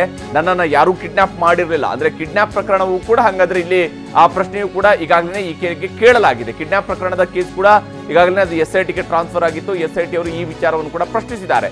ರಮೇಶ್ ಜಾರಕಿಹೊಳಿ ಪ್ರಭಾವಿ ವ್ಯಕ್ತಿ ಆಗಿದ್ದಂತಹ ಕಾರಣಕ್ಕಾಗಿ, ಅವರ ಹಿನ್ನೆಲೆ ಒಬ್ಬ ಪ್ರಭಾವಿ ವ್ಯಕ್ತಿ ಕೂಡ ಆಗಿರೋ ಕಾರಣಕ್ಕಾಗಿ ನನಗೆ ಬೆದರಿಕೆ ಇದ್ದಂತಹ ಹಿನ್ನೆಲೆಯಲ್ಲಿ ನಾನು ತಲೆಮರೆಸಿಕೊಳ್ಳಬೇಕಿತ್ತು. ಯಾಕೆ ನೀನು ಇಷ್ಟು ದಿನ ಬಂದಿಲ್ಲ ಅನ್ನುವಂತಹ ಪ್ರಶ್ನೆಗೆ ಆಕೆ ಉತ್ತರವನ್ನು ಕೊಟ್ಟಿದ್ದಾಳೆ. ನನ್ನನ್ನು ಯಾರು ಕಿಡ್ನಾಪ್ ಮಾಡಿಲ್ಲ ಅಂತೇಳಿ ಆಕೆ ಹೇಳಿದ್ದಾಳೆ. ರಕ್ಷಣೆ ಇಲ್ಲದ ಕಾರಣಕ್ಕಾಗಿ ನಾನು ತಲೆಮರೆಸಿಕೊಳ್ಬೇಕಾಗಿತ್ತು ಅನ್ನೋದನ್ನು ಕೂಡ ಹೇಳಿದ್ದಾಳೆ. ಗಿಫ್ಟ್ ಕೊಟ್ಟಿದ್ದು, ಫೋಟೋ, ಚಾಟಿಂಗ್, ವಿಡಿಯೋ ಇವೆಲ್ಲದ ವಿಚಾರಕ್ಕೆ ಸಂಬಂಧಪಟ್ಟಂತೆಯೂ ಕೂಡ SIT ಅಧಿಕಾರಿಗಳಿಗೆ ವಿವರಣೆಯನ್ನ ನೀಡಿದ್ದಾಳೆ. SIT ಅಧಿಕಾರಿಗಳಿಗೆ ಅದರ ಬಗೆಗಿನ ಮಾಹಿತಿಯನ್ನು ಕೂಡ ಆಕೆ ಕೊಟ್ಟಿದ್ದಾಳೆ. ನನ್ನ ತಂದೆ, ತಾಯಿ, ಸೋದರ ಕೂಡ ರಮೇಶ್ ಹಿಡಿತದಲ್ಲಿದ್ದಾರೆ ಅನ್ನುವಂತಹ ಮಾತನ್ನ ಆಕೆ ಈ ಸಂದರ್ಭದಲ್ಲಿ ಹೇಳ್ಕೊಂಡಿದ್ದಾಳೆ. ನನ್ನ ತಂದೆ, ತಾಯಿ, ಸೋದರನಿಗೂ ಕೂಡ ರಕ್ಷಣೆ ಬೇಕು ಅನ್ನುವಂತಹ ವಿನಂತಿಯನ್ನ ಆಕೆ ಮಾಡ್ಕೊಂಡಿದ್ದಾರೆ. ಆದ್ರೆ ಆಕೆಯ ತಂದೆ, ತಾಯಿ, ಸೋದರ ಹೇಳ್ತಾರೆ ನಮ್ಗೆ ಯಾವ ರಕ್ಷಣೆನೂ ಬೇಕಾಗಿಲ್ಲ, ನಾವು ಆರಾಮಾಗಿದ್ದೀವಿ ಅನ್ನುವಂಥ ಮಾತನ್ನ ಅವ್ರು ಹೇಳ್ತಿದ್ದಾರೆ. ಆದ್ರೆ ಇವಳು ಇಲ್ಲ, ಅವ್ರಿಗೆ ರಕ್ಷಣೆ ಬೇಕಿದೆ ಅನ್ನೋದನ್ನ ಇವಳು ಕ್ಲೈಮ್ ಮಾಡ್ಕೊಳ್ತಾ ಇದ್ದಾಳೆ. ಎಸ್, ನಾವು ಚರ್ಚೆಯನ್ನು ಮುಂದುವರಿಸೋಣ. ಈಗಾಗಲೇ ವಿಚಾರಣೆಯನ್ನ ಎದುರಿಸಿದ್ದಾಳೆ. SIT ಮುಂದೆ ವಿಚಾರಣೆಗೆ ಹಾಜರಾಗಿದ್ದಂತಹ ಯುವತಿ ತನ್ನ ಹೇಳಿಕೆಯನ್ನು ಕೂಡ ನೀಡಿದ್ದಾಳೆ. ಒಂದಿಷ್ಟು ಸ್ಪಷ್ಟನೆಯನ್ನು ಕೂಡ ನೀಡ್ತಾ ಬಂದಿದ್ದಾಳೆ. ತಾನು ಎಲ್ಲಿದ್ದೆ, ಯಾವ ಕಾರಣಕ್ಕಾಗಿ ತಲೆಮರೆಸಿಕೊಳ್ಬೇಕಾಯ್ತು ಅನ್ನೋಂಥದ್ದು. ಹಾಗೆಯೇ ಆಕೆಗೆ ಮತ್ತೊಂದು ನೋಟಿಸನ್ನು ಕೂಡ ನೀಡಿದ್ದಾರೆ. ನಾಳೆ ವಿಚಾರಣೆಗೆ ಬರುವಂತೆ SIT ಅವರು ಸೂಚನೆಯನ್ನು ಕೂಡ ಕೊಟ್ಟಿದ್ದಾರೆ. ಮತ್ತೊಮ್ಮೆ ಆಕೆ ಬಂದು ವಿಚಾರಣೆಯನ್ನು ಎದುರಿಸಬೇಕಾಗುತ್ತೆ, ಅವರ ಮುಂದೆ ಹಾಜರಾಗಬೇಕಾಗುತ್ತೆ. ಈ ಹಿಂದೆ 5 ನೋಟಿಸ್ಗಳನ್ನು ಕೊಟ್ಟಾಗ ಆಕೆ ಬಂದಿರಲಿಲ್ಲ. ಆದರೆ ಈಗ ಆಕೆ ಹೇಗಿದ್ರು ಕೂಡ ಬೆಂಗಳೂರಲ್ಲೇ ಇದ್ದಾಳೆ. ಎಲ್ಲಿದ್ದಾಳೆ ಅನ್ನೋದು ಕೂಡ ಪೊಲೀಸರಿಗೂ ಕೂಡ ಗೊತ್ತಿದೆ. ಹೀಗಾಗಿ ನಾಳೆ ವಿಚಾರಣೆಗೆ ಬರುವಂತೆ ನೋಟಿಸ್ ನೀಡಿದ್ದಾರೆ SIT ಅಧಿಕಾರಿಗಳು. ನಾಳೆ ಮತ್ತೆ ಆಕೆ SIT ಎದುರುಗಡೆ ಹಾಜರಾಗಬೇಕಂತ ಅನಿವಾರ್ಯತೆ ಕೂಡ ಇರುವಂತಹದ್ದು. ಎಸ್, ಇದರ ನಡುವೆನೇ ಇವತ್ತು ಏನು ಹೇಳಿಕೆಯನ್ನು ದಾಖಲಿಸಿದಾಳಲ್ಲ, 164 ಅಡಿಯಲ್ಲಿ ಹೇಳಿಕೆ ದಾಖಲಿಸಲಾಗಿದೆ. ಅತ್ಯಾಚಾರ ಪ್ರಕರಣ ಇದು. ಇದಕ್ಕೆ ಸಂಬಂಧಪಟ್ಟಂತೆ ಇನ್ನೂ ಒಂದೆರಡು ಪ್ರಶ್ನೆಗಳಿದ್ದಾವೆ. ಇಲ್ಲಿ ಹಾಗಾದ್ರೆ ಮೆಡಿಕಲ್ ಟೆಸ್ಟ್, ಯುವತಿಯ ವೈದ್ಯಕೀಯ ಪರೀಕ್ಷೆ ಈಗ ನಡೆಸೋದ್ರಿಂದ ತನಿಖೆಗೆ ಆಗುವಂತಹ ಲಾಭ ಏನು? ಯಾಕಂದ್ರೆ ಅತ್ಯಾಚಾರ ನಡೆದಿದೆ ಅನ್ನುವಂಥದ್ದು ಬಹಳ, ಅದಕ್ಕೆ ಪರ್ಟಿಕ್ಯುಲರ್ ಆದಂತಹ ಟೈಮ್ ಬಗ್ಗೆ ಇಲ್ಲಿ ಉಲ್ಲೇಖ ಇಲ್ಲ. ಆದರೆ ಅತ್ಯಾಚಾರ ನಡೆದಿದೆ, ಆಕೆ ಮೇಲೆ ಅತ್ಯಾಚಾರ ನಡೆದಿದೆ. ಆ ಸಂದರ್ಭದಲ್ಲಿ ಆಗಿರುವಂತಹ ಘಟನೆಗೆ ಈಗ ವೈದ್ಯಕೀಯ ಪರೀಕ್ಷೆ ನಡೆಸಿದ್ರೆ ಏನು ಲಾಭ ಆಗುತ್ತೆ? ಇನ್ನು ಲೈಂಗಿಕ ದೌರ್ಜನ್ಯ ಘಟಿಸಿ ಎಷ್ಟು ಸಮಯದೊಳಗೆ ವೈದ್ಯಕೀಯ ಪರೀಕ್ಷೆಯಿಂದ ನಿಖರ ಮಾಹಿತಿ ಸಿಗುತ್ತೆ? ಯಾಕಂದ್ರೆ ಇದು ಲೈಂಗಿಕ ದೌರ್ಜನ್ಯ ಪ್ರಕರಣ ಅಂದ್ರಿಂದಾಗಿ ವೈದ್ಯಕೀಯ ಪರೀಕ್ಷೆಯಿಂದ ಒಂದಿಷ್ಟು ನಿಖರ ಮಾಹಿತಿಯನ್ನು ಕಲೆ ಹಾಕಬೇಕಾಗುತ್ತೆ. ಅದು ಈಗ ಸಿಗೋದಕ್ಕೆ ಸಾಧ್ಯ ಆಗತ್ತಾ? ಡಾಕ್ಟರ್ ದಿನೇಶ್ ರಾವ್ ಅವರೇ, ಈಗ ವೈದ್ಯಕೀಯ ಪರೀಕ್ಷೆಯನ್ನು ನಡೆಸೋದ್ರಿಂದ ನಿಖರ ಮಾಹಿತಿಯನ್ನ ಕಲೆ ಹಾಕೋದಕ್ಕೆ ಸಾಧ್ಯ ಆಗುತ್ತಾ, ಅಥವಾ ಈಗ ವೈದ್ಯಕೀಯ ಪರೀಕ್ಷೆ ಅನ್ನೋದು ಕೇವಲ ಒಂದು ಪ್ರೋಟೋಕಾಲ್ ಪ್ರಕಾರವಾಗಿ ಮಾಡಬೇಕು ಅನ್ನೋದ್ರ ಹೊರತಾಗಿ ಬೇರೆ ಯಾವ ರೀತಿಯಾದಂತಹ ಲಾಭ ಆಗುತ್ತೆ ಈ ತನಿಖೆಗೆ? ಹರಿಪ್ರಸಾದ್, ಈ ತರ ಕೇಸಸ್ ನಲ್ಲಿ the most important thing is ಇದು ರುಟೀನ್ ಮೆಡಿಕಲ್ ಎಕ್ಸಾಮಿನೇಷನ್ ಅಂತ ಪರಿಗಣಿಸಬಾರ್ದು. ಇದು ಯಾಕಂದ್ರೆ she is a survivor of the sexual assault. ಆದ್ರಿಂದ victim of a sexual assault ಅಂತ ಆಧಾರದ ಮೇಲೆನೆ ಪರೀಕ್ಷೆ ಮಾಡ್ಬೇಕಾಗತ್ತೆ. Should be preferably from a female gynaecologist. So ಅವರು ಪರೀಕ್ಷೆ ಮಾಡ್ಬೇಕಾಗತ್ತೆ. ಸೊ ಈಗ most important thing is the findings. It depends on the time of incident. But ಈಗ ನಿಮ್ಗೆ ಗೊತ್ತಿರತಕ್ಕಂಥದ್ದು ಇಟ್ಸ್ ಎ ಓಲ್ಡ್ ಇನ್ಸಿಡೆಂಟ್ ಅಂತ. ಬಟ್ ಆದ್ರೂ ಸಹ the changes in the genitals will confirm that she was a virgin or a deflorate women. ಅದು ಒಂದು plus ಆ ಒಂದು ಘಟನೆ ನಡೆದಾಗ ಏನಾದ್ರೂ ಗಾಯಗಳಾಗಿದ್ರೆ ಆ ಗಾಯಗಳು ಈಗ ಅವಳ ಬಾಡಿ ಮೇಲೆ ಏನಾದ್ರು ಇದ್ರೆ ಅದೊಂದು age of the injury will be corroborating with her statement. ಎರಡು. ಮೂರನೇದು, ಇಫ್ ದೇರ್ ಈಸ್ ಸಮ್ ಸಾಂಕ್ರಾಮಿಕ ರೋಗ ಅಂತೀವಿ, sexually transmitted diseases like maybe any vaginal infections or maybe even HIV or whatever. So ಈ ತರ ಏನಿದ್ರೆ ಅದು accused ನಲ್ಲಿ ಆರ್ ಈವನ್ ವೆಜನಲ್ ವಾರ್ಡ್ಸ್ ಅಂತೀವಿ, ವೈರಲ್ ವಾರ್ಡ್ಸ್, ಈ ತರದ್ ಏನಾದ್ರೂ ಅವಳಲ್ಲಿ ಏನಾದ್ರೂ ಕಂಡು ಬಂದ್ರೆ ಪರೀಕ್ಷೆ ಮಾಡಿದಾಗ ಅದು ಅಕ್ಯೂಸ್ ನಲ್ಲಿ ಇರ್ಲೇಬೇಕಾಗತ್ತೆ. ದಟ್ ಇಸ್ ಕೋರಿಲೇಷನ್, ಅದಕ್ಕೋಸ್ಕರ ಪರೀಕ್ಷೆ ಮಾಡ್ಬೇಕಾಗತ್ತೆ. ಅಂಡ್ ಎಲ್ಲದಕ್ಕಿಂತ most important thing, if she is been found to be pregnant, ಅದು ಈಸ್ ಬಿಕಾಸ್ ಆಫ್ ಹಿಮ್ ಅಂದಾಗ that is again the medical examination ಅಲ್ಲಿ ಕನ್ಫರ್ಮ್ಡ್ ರೂಲ್ ಔಟ್ ಆಗತ್ತೆ. ಆಮೇಲೆ ಇದೆಲ್ಲದಕ್ಕಿಂತ ಮಿಗಿಲಾಗಿ ಮೋಸ್ಟ್ ಇಂಪಾರ್ಟೆಂಟ್ ಥಿಂಗ್ ಅಂದ್ರೆ the trauma she has undergone, not only physical, the psychological trauma. ಇದು the counselling is very very very important in cases of this nature. ಯಾಕಂದ್ರೆ so even ನಾನು ಒಂದು ನ್ಯಾಯಾಲಯನೂ ಅಷ್ಟೇ, ಅವರು 164 ದಾಖಲಿಸ್ತೀನಿ ಅಂತ ಹೇಳಿದಾಗ first they would have sent her for counselling. ಯಾಕಂದ್ರೆ the version or the truth cannot change from her. ಯಾವ ಬ್ಯಾಕ್ ಗ್ರೌಂಡ್ ಇಂದ ಬಂದು ಡೈರೆಕ್ಟ್ ಆಗಿ ಲೋಕ್ ಕೊಟ್ಟಿರೋದಕ್ಕಿಂತ ಅವಳ ಸೈಕಾಲಜಿಕಲ್ ಕೌನ್ಸಿಲಿಂಗ್ ಎಲ್ಲ ಆದ ನಂತರ ದೇ ವುಡ್ ಹ್ಯಾವ್ ರೆಕಾರ್ಡೆಡ್ ಅಂತ ನನ್ನ ಅನಿಸಿಕೆ. That's actually is a protocol. But ಆದ್ರೂ ಸಹ ಈಗ ಮೆಡಿಕಲ್ ಎಕ್ಸಾಮಿನೇಷನ್ ಅಲ್ಲಿ to deal with the psychological trauma with the victim has undergone, adunu it is again the duty of the doctor. ಇದೆಲ್ಲ ಈಗ ಇಲ್ಲಿ ಇರುವಂತದ್ದು ಡಾಕ್ಟರ್ ದಿನೇಶ್ ಅವರು, ಈಗ ಈ ಪ್ರಕರಣದಲ್ಲಿ ಇರುವಂತದ್ದು ಏನಂದ್ರೆ, ಆಕೆ ತನ್ನ ಮೇಲೆ ಲೈಂಗಿಕ ದೌರ್ಜನ್ಯ ಆಗಿರುವಂತದಕ್ಕೆ ಆಕೆ ಅವರು ಕೆಲಸ ಕೊಡಿಸ್ತೀನಿ ಅಂತ ಹೇಳುವಂತ ನಂಬಿಸಿ ತನ್ನ ಮೇಲೆ ತನ್ನನ್ನು ಲೈಂಗಿಕವಾಗಿ ಬಳಸ್ಕೊಂಡಿದ್ದಾರೆ ಅನ್ನುವಂಥದ್ದನ್ನ ಆಕೆ ಹೇಳಿರುವಂಥದ್ದು. ಆಕೆ ವಿಡಿಯೋದಲ್ಲೂ ಕೂಡ ತನ್ನನ್ನು ಬಳಸ್ಕೊಂಡಿದ್ದಾರೆ ಅನ್ನುವಂತಹ ವಿಚಾರವನ್ನ ಆಕೆ ಹೇಳಿರುವಂಥದ್ದು. ಅಂದ್ರೆ ಈಗ ಫೋರ್ಸಿಬಲಿ ಅಂದರೆ ಬಲಾತ್ಕಾರವಾಗಿ ಆಕೆ ಮೇಲೆ ಅತ್ಯಾಚಾರ ನಡೆದಿದೆ ಅಂದಂತಹ ಸಂದರ್ಭದಲ್ಲಿ ಬಹುಶಃ ಬಾಡಿಯಲ್ಲಿ ಯಾವುದೋ ಒಂದು ಮಾರ್ಕ್ ಆಗಿರ್ಬೇಕು, ಅಂಥದ್ದು ಏನಾದರೂ ಆಗಿರಬೇಕು. ಆದರೆ ಆಕೆಯೂ ಕೂಡ ಇಲ್ಲ, ಅವ್ರ ಜೊತೆಗೆ ತಾನು ಈ ಲೈಂಗಿಕ ಕ್ರಿಯೆಯನ್ನು ನಡೆಸಿದ್ದೀನಿ ಅನ್ನೋದನ್ನ ಆಕೆ ಕ್ಲೈಮ್ ಮಾಡ್ಕೊಂಡಿದ್ದಾಳೆ. ಅಲ್ಲ ನೋಡಿ, ಈ ತರ as you said there is no forcible act on her. So ಈಗಿದ್ದಾಗ ಇಂಜುರೀಸ್ ಇರ್ಲಿಕ್ಕಿಲ್ಲ, ಬೇರೆ ಯಾವ್ದು ಎವಿಡೆನ್ಸ್ ಇರ್ಲಿಕ್ಕಿಲ್ಲ. ಬಟ್ ಅಟ್ ಲೀಸ್ಟ್ ಪ್ರೆಗ್ನೆನ್ಸಿ ಏನಾದ್ರೂ ಇದೆಯೋ ಇಲ್ಲೋ ಅಂತ ರೂಲ್ ಔಟ್ ಮಾಡಬೇಕು. That is very very important. ಆಮೇಲೆ any diseases transmitting from the accused to the victim and victims to the accused, ಇದನ್ನ ರೂಲ್ ಔಟ್ ಮಾಡಬೇಕು. This are the two very very important thing ಈ ತರ ಒಂದು ಪರೀಕ್ಷೆಯಲ್ಲಿ ಒಳಪಡಿಸಬೇಕಾದ್ರೆ. S doctor Dinesh ಅವರೇ, ಮಾತಾಡ್ತೀನಿ ನನ್ನ ಜೊತೆಗೆ. ಶ್ಯಾಮ್ ಸುಂದರ್ ಅವರೇ, ತಾವೇನು ಹೇಳ್ತೀರಿ? ಈಗ ಇವತ್ತೀಗ ಅವಳು 164 ಸ್ಟೇಟ್ಮೆಂಟನ್ನು ಮಾಡಿದ್ದಾಳೆ. ರಮೇಶ್ ಜಾರಕಿಹೊಳಿ ಅವರ ವಿರುದ್ಧ ಈ ಒಂದು ಆಪಾದನೆಯನ್ನು ಕೂಡ ಆಕೆ ಮಾಡಿರುವಂಥದ್ದು. SIT ಕೂಡ ಮತ್ತೊಂದು ಕಡೆಯಲ್ಲಿ ಆಕೆ ವಿಚಾರಣೆ ನಡೆಸ್ತಾರೆ, ಆಕೆ ಹೇಳಿಕೆಯನ್ನು ದಾಖಲಿಸ್ತಾರೆ, ಈ ಎಲ್ಲ ಪ್ರಕ್ರಿಯೆ ನಡೀತಾ ಇದೆ. ಈಗ ಇರುವಂಥದ್ದು ಆಕೆ ಮೆಡಿಕಲ್ ಎಕ್ಸಾಮಿನೇಷನ್ಸ್ ಇವೆಲ್ಲವೂ ಕೂಡ ಎಷ್ಟು ಮುಖ್ಯ ಆಗುತ್ತೆ ಅಂತ ತಮಗೆ ಅನಿಸುತ್ತೆ? 164 ಸ್ಟೇಟ್ಮೆಂಟಲ್ಲಿ ವಾಟ್ ಶಿ ಹ್ಯಾಸ್ ಸೆಡ್ ಅನ್ನೋದು ಯಾರಿಗೂ ಗೊತ್ತಿರಲ್ಲ. ನಿಜ, ನನ್ ಆಫ್ ಅಸ್ ನೋ. ಹೌದು. ಆಕೆ ಈಗ ಆಲ್ರೆಡಿ ಆಕೆ ಯಾರೋ ವಕೀಲರ ಮುಖಾಂತರ ಕಳಿಸಿದಂಥ ಕಂಪ್ಲೇಂಟ್ನ ಅದ್ರ ಕಂಟೆಂಟ್ಸ್ನ ವೌಚ್ ಮಾಡಿದ್ದಾಳ ಇಲ್ವಾ ಅಂತಕ್ಕಂಥದ್ದು ಸಹ ಯಾರಿಗೂ ಗೊತ್ತಿಲ್ಲ. ಹೌದು. So things are of course they are seized of the investigation. ಆ ಇನ್ವೆಸ್ಟಿಗೇಷನ್ನ ಗೌಪ್ಯತೆಯನ್ನು ಇನ್ವೆಸ್ಟಿಗೇಷನ್ ಆಫೀಸರ್ಸು ಕಾಯ್ಕೊಂಡಿರ್ತಾರೆ. Unless we know what is our version, it is too early to express any opinions. ಈಗ ಆಕೆ ಕೋರ್ಟ್ಗೆ ಇವತ್ತು ಬಂದಿದ್ದಾಳೆ, ಆಕೆಯ ಲಾಯರ್ಸನ್ನು ಎಸ್ಕಾರ್ಟ್ ಮಾಡಿಕೊಂಡು, ಅಲ್ಲ ಆಕೆ ಲಾಯರ್ಸ್ ಎಸ್ಕಾರ್ಟ್ ಮಾಡಿಕೊಂಡು she has come to court. She wanted to give a statement before the court. Court ಮುಂದೆ ಏನು ಸ್ಟೇಟ್ಮೆಂಟ್ ಕೊಟ್ಟಿದ್ದಾರೆ ಅಂತಕ್ಕಂಥದ್ದು ಗೌಪ್ಯವಾಗೇ ಇರುತ್ತೆ. It will of course copy of that will be always shared with the investigation officer, because is the one who is going to prepare a final report. Final ರಿಪೋರ್ಟ್ನಲ್ಲಿ confession statement 164 ಕೆಳಗಡೆ ಏನು record ಮಾಡಿರ್ತಾರೋ ಅದೂ ಸಹ it will be A part of the final report. ಅದೇನು ಯಾವಾಗಲೂ closed ಆಗೇ ಇರಲ್ಲ. ಯಾಕೆಂದರೆ ನಾಳೆ ಅಕ್ಯೂಸ್ಡ್ಗೆ ಸೆಕ್ಷನ್ 207 CRPC ಕೆಳಗಡೆ copy of the charge sheet ಕೊಟ್ಟಾಗ it should have a copy of the 164 statement also. So it is not an ever secret document. ಹೌದು. ಚಾರ್ಜ್ ಶೀಟ್ ಫೈಲ್ ಮಾಡಲಿಕ್ಕೆ ನಿಮಗೆ 60 ದಿವಸನೇ ಬೇಕು, 90 ದಿವಸನೇ ಬೇಕು ಅಂತೇನಿಲ್ಲ. If the investigators are ready, if they say that we have completed the investigation, charge sheet can be filed right tomorrow. So therefore the magistrate cannot say I will not give you the 164 statement copy. Record ಮಾಡಿದ ತಕ್ಷಣ ಒಂದು sealed ಕವರ್ನಲ್ಲಿ ಹಾಕಿ investigation ಆಫೀಸರ್ಸಿಗೆ ಕೊಡ್ತಾರೆ. Record ಮಾಡಿದ ತಕ್ಷಣ ಒಂದು sealed ಕವರ್ನಲ್ಲಿ ಹಾಕಿ investigation ಆಫೀಸರ್ಸಿಗೆ ಕೊಡ್ತಾರೆ. ಈಗ ಅವರು ಆ ಹೆಣ್ಮಗಳನ್ನ ಕರ್ಕೊಂಡು ಹೋಗಿದ್ದಾರೆ, ಅಲ್ಲಿ ಏನೇನು ಪ್ರಶ್ನಾವಳಿಗಳು ನಡೀತಾ ಇದೆಯೋ, ಏನೇನು ಕ್ವಶನ್ಸ್ ಮಾಡ್ತಾ ಇದ್ರು. ಮತ್ತೆ ನೋಡಿ, ಪೊಲೀಸ್ನವರು ಕೇಳ್ತಕ್ಕಂಥದ್ದು ಲೀಡ್ಸ್ ತಿಳ್ಕೊಳ್ಳೋದಕ್ಕಷ್ಟೇ. ಪೊಲೀಸ್ನವರು ಎಕ್ಸಾಮಿನೇಷನ್ 164 ಸ್ಟೇಟ್ಮೆಂಟ್ ಒಂದ್ಸಲ ಮತ್ತೆ ನ್ಯಾಯಾಲಯದ ಮುಂದೆ ರೆಕಾರ್ಡ್ ಆದಮೇಲೆ ಮತ್ತೆ ಅವರು ರೆಡ್ಯೂಸ್ ಮಾಡ್ಲಿಕ್ಕೆ ಆಗಲ್ಲ ಇನ್ನೊಂದು ಸ್ಟೇಟ್ಮೆಂಟ್ನ 165 161 ಅಂತ ಹೇಳಿ ಇನ್ನೊಂದು ಸ್ಟೇಟ್ಮೆಂಟನ್ನು ರೆಡ್ಯೂಸ್ ಮಾಡ್ಲಿಕ್ಕೆ ಆಗಲ್ಲ, because she has already made her statement before the court. Okay, so ಹಾಗಾಗಿ there is no recording of one more statement by the police. ಹೌದು, ಲೀಡ್ಸ್ ತಗೋಬಹುದು, ಇನ್ವೆಸ್ಟಿಗೇಷನ್ ಲೀಡ್ಸ್ ತಗೋಬಹುದು, ಎಲ್ಲಿ ಏನಾಯ್ತು ಅಂತ ಹೇಳಿ. ಆಕೆನೇ ಟಾಕ್ ಡಿಸ್ಕಷನ್ ಅಂತ ಹೇಳ್ಬೋದು. ಇಂಟ್ರಾಗೇಷನ್ ಅಂದ್ರೆ ಸ್ವಲ್ಪ ಹಾರ್ಶ್ ವರ್ಡ್ ಆಗ್ಬೋದು. ಹೌದು, it could be A discussion, ಹೇಳಿ ಏನಾಯ್ತು ಅಂತ. ಯಾಕೆಂದ್ರೆ ನೀವು ಸಂತ್ರಸ್ತೆ, ಹೇಳಿ ಏನೇನಾಯ್ತು, ಯಾವಾಗ ಏನೇನಾಯ್ತು ಅಂತ.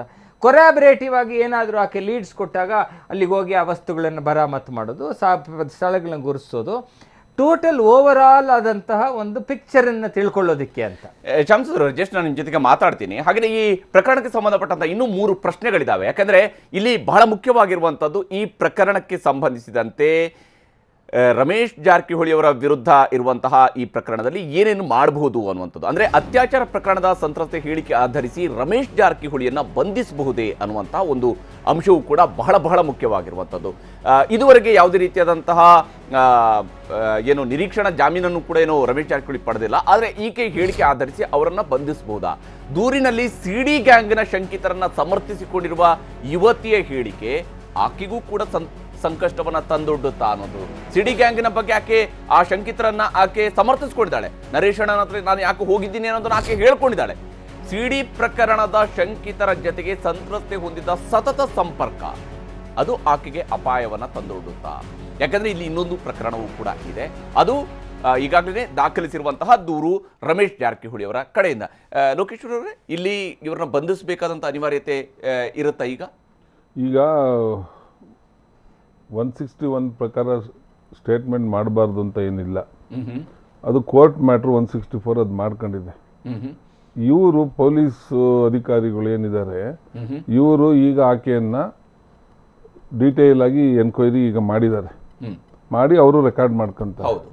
161 ಸ್ಟೇಟ್ಮೆಂಟಲ್ಲಿ ಅವ್ರದ್ದು ಸಿಗ್ನೇಚರ್ದ ಅವಶ್ಯಕತೆ ಇಲ್ಲದ್ರಿಂದ ಅವರು ಏನು ಮಾಹಿತಿ ತಗೋಬೇಕು ಅವಳ ಹತ್ರ, ನಾನು ಹೇಳಿದ್ನಲ್ಲ ಅವಾಗ, ಆ ಕಂಪ್ಲೇಂಟ್ ಕೊಟ್ಟಿರೋದು ನೀನೇನಾ, ಅದರಲ್ಲಿರೋ ಅಕ್ಷರಗಳು ನಿನ್ನವೇನಾ, ಸಿಗ್ನೇಚರ್ ನಿಂದೇನಾ ಅನ್ನೋದನ್ನ ಸ್ಟಾರ್ಟ್ ಮಾಡಿ ಮತ್ತೆ ಏನೇನು ನೀವು ಹೇಳಬೇಕು ಅಂತಿದ್ದೀರಾ ಅನ್ನೋದನ್ನ ಅವ್ರ ಕಡೆ ಹೇಳಿದ್ರು. ಇವರು ಕ್ಲಾರಿಫಿಕೇಶನ್ ಮಧ್ಯ ಮಧ್ಯ ವಿಚಾರಣೆ ಅಂತ ಮಾಡ್ತೀವಿ ನಾವು. ವಿಚಾರಣೆ ಮಾಡಿ ರೆಕಾರ್ಡ್ ಮಾಡೋದು, ಅವ್ರು ಹೇಳಿದ್ದೆಲ್ಲ ಬರ್ಕೊಳೋದಿಲ್ಲ ಪೊಲೀಸ್. ಸೊ ಆ ವಿಚಾರಣೆಯನ್ನ ಈಗ ಮಾಡಿದ್ದಾರೆ ಅಂತ ನಾವು ಟಿವಿಲೆಲ್ಲ ನೋಡ್ತಾ ಇರೋದು ನಿಜ. ಸೊ ವಿಚಾರಣೆ ಮಾಡಿ ಏನು ಮಾಹಿತಿ ಈಗ ತಗೊಂಡಿದ್ದಾರೆ, ಅದ್ರ ಜೊತೆಗೆ ಈಗ ಮೆಡಿಕಲ್ ಎವಿಡೆನ್ಸ್ಗೂ ಅವಳ ಮೆಡಿಕಲ್ ಇದಕ್ಕೆ ಮಾಡ್ತಾರೆ, ರೆಫರ್ ಮಾಡ್ತಾರೆ. ಇದಾದ ಮೇಲೆ ಈ ಆರೋಪ ಇರೋದು ತನ್ನನ್ನು ಬಳಸ್ಕೊಂಡ್ರು ಅಂತ. ಹೌದು. ಸೊ ಈಗ ಅಲ್ಲಿ 2 ವ್ಯಕ್ತಿಗಳ ಅವಶ್ಯಕತೆ ಬರುತ್ತೆ ಅದನ್ನ ಎಸ್ಟಾಬ್ಲಿಷ್ ಮಾಡೋದಕ್ಕೆ, ಅಥವಾ ಡಿಸ್ಪ್ಯೂಟ್ ಮಾಡೋದಕ್ಕೆ, ಯಾವುದಕ್ಕೆ ಏನಾರು ಆಗಿ ಮಾಡೋದಕ್ಕೆ. ಸೊ ಈಗ ಆ ವ್ಯಕ್ತಿನೂ ಬೇಕಾಗ್ತಾರೆ. ಹೌದು. ಇವರು ಹೇಗೆ ಬೇಕಾಗ ಅವರು ಅಷ್ಟೇ ಬೇಕಾಗ್ತಾರೆ. ಹೌದು. ಸೊ ಅವಾಗ ಅವ್ರನ್ನ ಕರೆಸಲೇಬೇಕಾಗುತ್ತೆ. ಓಕೆ. ಸೊ ಕರೆಸಿದ ಮೇಲೆ ಅವ್ರದ್ದು ಹೇಳಿಕೆಗಳನ್ನು ಏನಾದರೂ ಪ್ರಶ್ನೆಯಲ್ಲಿ ನಾವು ತಗೊಳೋದು ಅಂದಾಗ ಅದಕ್ಕೆ ನಾವು ಆರೋಪಿ ಇರೋದ್ರಿಂದ ಅದು ವಾಲಂಟ್ರಿ ಸ್ಟೇಟ್ಮೆಂಟ್ ಅಂತ ಆಗುತ್ತೆ ಒಂದು ಸಮಯ ಅವರು ಒಪ್ಕೊಳ್ಳೋದಾದ್ರೆ. ಇಲ್ಲ ಡಿಸ್ಪ್ಯೂಟ್ ಮಾಡ್ತಾರೆ ಅಂತಲೇ ತಗೊಳೋಣ.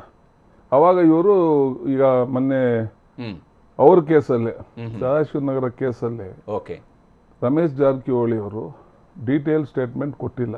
ನಿಜ. ತಮ್ಮ ಕಂಪ್ಲೇಂಟ್ ವಿಚಾರಕ್ಕೇನೆ ಅವರು ವಿವರವಾದ ವಿಚಾರಗಳನ್ನ ಹೇಳಲಿಲ್ಲ. ಹೌದು. ಮತ್ತೆ ಮಧ್ಯ ಬ್ರೇಕ್ ಮಾಡಿ ಟೈಮ್ ತಗೊಂಡು ಆಚೆ ಹೋಗಿದ್ದಾರೆ. ಸೊ ಆ ವಿಚಾರಗಳು ಈ ಹೆಣ್ಮಗಳು ಏನು ಡೀಟೇಲ್ ಹೇಳಿಕೆಗಳು ಕೊಟ್ಟವಳೆ, ಇದನ್ನ ಅವ್ರು ಕೊರಾಬ್ರೇಟ್ ಮಾಡ್ಕೊಂಡು ಅವ್ರು ಕ್ವಶನ್ ಮಾಡ್ಬೇಕಾಗತ್ತೆ ಅವ್ರನ್ನೂ. ಓಕೆ. ಅರೆಸ್ಟ್ ಮಾಡೇ ಮಾಡ್ಬೇಕಂತ ಏನಿಲ್ಲ. ಎಸ್, ಮಾತಾಡ್ತೀನಿ ಲೋಕೇಶ್ವರ ಅವರೇ. ಚರ್ಚೆ ನಾವು ಇಲ್ಲಿ ಗಂಗಾಧರ ಶೆಟ್ಟಿ ಅವರೇ ತಾವೇನು ಹೇಳ್ತೀರಿ? ಹಾಗಾದ್ರೆ ಈ ಹಂತದಲ್ಲಿ ಈಗ ಯುವತಿ ಇವ್ರ ಜೊತೆಗಿದ್ದಂತಹ ಸಂಪರ್ಕ ಅವು ಆಕೆಗೆ ತೊಂದರೆ ತರುತ್ತಾ? ಬೇರೆಯವ್ರ ಜೊತೆಗೆ ಇದ್ದಂತಹ ಯಾರು ಶಂಕಿತರು ಅಂತೇಳಿ ಕರಿತಾ ಇದ್ದಾರಲ್ಲ ಅವ್ರ ಜೊತೆಗಿದ್ದಂತಹ ಸಂಪರ್ಕ ಖಂಡಿತವಾಗಿಯೂ ಕೂಡ ಇವಾಗ 2-3 ಕೇಸುಗಳು ಇರೋದ್ರಿಂದ ಯಾರ ಮೇಲೆ ಅಪವಾದಗಳು ಬರುತ್ತೆ ಅನ್ನೋದನ್ನು ಕೂಡ ಮುಂದಿನ ದಿನದಲ್ಲಿ ಕಾದು ನೋಡಬೇಕಾಗತ್ತೆ. ನಾಳೆ ಹೇಳಿಕೆಗಳನ್ನು ಕೂಡ ಇವಾಗ ಮೊದಲ ಬಾರಿಗೆ ಹೇಳಿರುವಂತಹ ಇದರಲ್ಲಿ ಆಕೆಯ ನಾವು ಹೇಳಿಕೆಗಳನ್ನು ದೂರವಾಣಿಯ ತಂದೆಗೆ ಮಾಡಿರುವಂತಹ ದೂರವಾಣಿ ಅಥವಾ ಬೇರೆ ಯಾವುದೆಲ್ಲ ದೂರವಾಣಿಗಳನ್ನು ನೋಡಿದಾಗ್ಲೂ ಕೂಡ ನನಗೆ ಬೆದರಿಕೆ ಇತ್ತು, ಕೆಲವೊಮ್ಮೆ ಹೇಳ್ತಾ ಇದ್ದಾರೆ ಇಲ್ಲ ಬೆದರಿಕೆ ಇಲ್ಲ ಅಂತ ಈವಾಗ ಹೇಳ್ತಾ ಇದ್ದಾರೆ. ಹೌದು, ಆ ಎಲ್ಲ ಕಾರಣಗಳನ್ನು ನೋಡಿದಾಗ ಖಂಡಿತವಾಗಿಯೂ ಕೂಡ ಅಲ್ಲಿ ಯಾರು ಇದ್ದಾರ, ಇವರು ಕೊಟ್ಟಿರುವಂತಹ ಜಾರಕಿಹೊಳಿ ಅವರು ಕೊಟ್ಟಿರುವಂತಹ ಕಂಪ್ಲೇಂಟ್ ಮೇಲೇನೆ ಅವರನ್ನು ಕೂಡ ಯಾರು ಸಂಪರ್ಕದಲ್ಲಿ ಇದ್ದಾರ, ಜೊತೆಯಲ್ಲಿ ಇದ್ದಾರ, ಅವರನ್ನು ಕೂಡ ನಾಳೆ ಆರೋಪಿಗಳಾಗಿ ಖಂಡಿತವಾಗಿ ಬರಬಹುದು ಅನ್ನೋದು ನನ್ನ ಅನಿಸಿಕೆ. ಯಾಕಂದ್ರೆ ಆಕೆ ಅತ್ಯಾಚಾರ ಆಗಿದೆ ಅಂತ ಹೇಳ್ಕೊಂಡು ಮಾಡ್ತಿರುವಂತ ಆರೋಪದಲ್ಲಿ ನಾನು ನರೇಶನ್ನ ಸಂಪರ್ಕಿಸಿದ್ದೀನಿ ಅಂತ ಕೂಡ ಹೇಳ್ಕೊಳ್ತಾಳೆ. ಹೌದು, ಆತನನ್ನ ಇವತ್ತು ಶಂಕಿತ ಅಂತ ಹೇಳ್ಕೊಂಡು SIT ಕೂಡ ಪರಿಗಣಿಸಿಕೊಂಡಿದೆ. ಆತನಿಗೂ ಕೂಡ ನೋಟಿಸನ್ನೆಲ್ಲ ಸರ್ವ್ ಮಾಡಿದರೆ ಆತನನ್ನು ಕೂಡ ಕರಿಬೇಕು ಅನ್ನೋ ಕಾರಣಕ್ಕಾಗಿ. ಹೌದು. ಈಗ ಅವರ ಯಾರು ಜೊತೆಯಲ್ಲಿ ಇರ್ತಾರ ಅವರ ಹೇಳಿಕೆಗಳನ್ನು ಕೂಡ ದಾಖಲಿಸ್ಕೊಳ್ಬಹುದು. ಪೊಲೀಸರು ದಾಖಲಿಸ್ಕೊಂಡು ಆ 2-3 ಈ ಪ್ರಕರಣದಲ್ಲಿ ಇವತ್ತು ಯಾವುದು ಸಂಜಯ್ ನಗರದಲ್ಲಿ ಇವರು ಕೊಟ್ಟಿರುವಂತಹ ಕಂಪ್ಲೇಂಟ್ ಮೇಲೆ, ಒಂದು ಮಹಿಳೆಯ ಕಂಪ್ಲೇಂಟ್ ಮೇಲೆ ಹೇಳಿಕೆಗಳು ದಾಖಲಾಗ್ತಾ ಇದೆ. ಮುಂದಿನ ದಿನಗಳಲ್ಲಿ ಆ 2 ಕೇಸುಗಳಲ್ಲೂ ಕೂಡ ದಾಖಲೆಗಳನ್ನು ಮಾಡಬೇಕಾಗತ್ತೆ. ಎಸ್ ಗಂಗಾಧರ್ ಶೆಟ್ಟಿ ಅವರೇ, ಡಾಕ್ಟರ್ ದಿನೇಶ್ ಅವರೇ, ಕಡೆದಾಗಿ ತಾವೇನು ಹೇಳ್ತೀರಿ ಸಂಕ್ಷಿಪ್ತವಾಗಿ? ಹರಿಪ್ರಸಾದ್, ಎಲ್ಲದಕ್ಕಿಂತ ನಾವು 100 ಕೇಸು ಸೆಕ್ಷುವಲ್ ಅಸಾಲ್ಟ್ ನಾವು ಎಕ್ಸಾಮಿನ್ ಮಾಡಿದೀವಿ.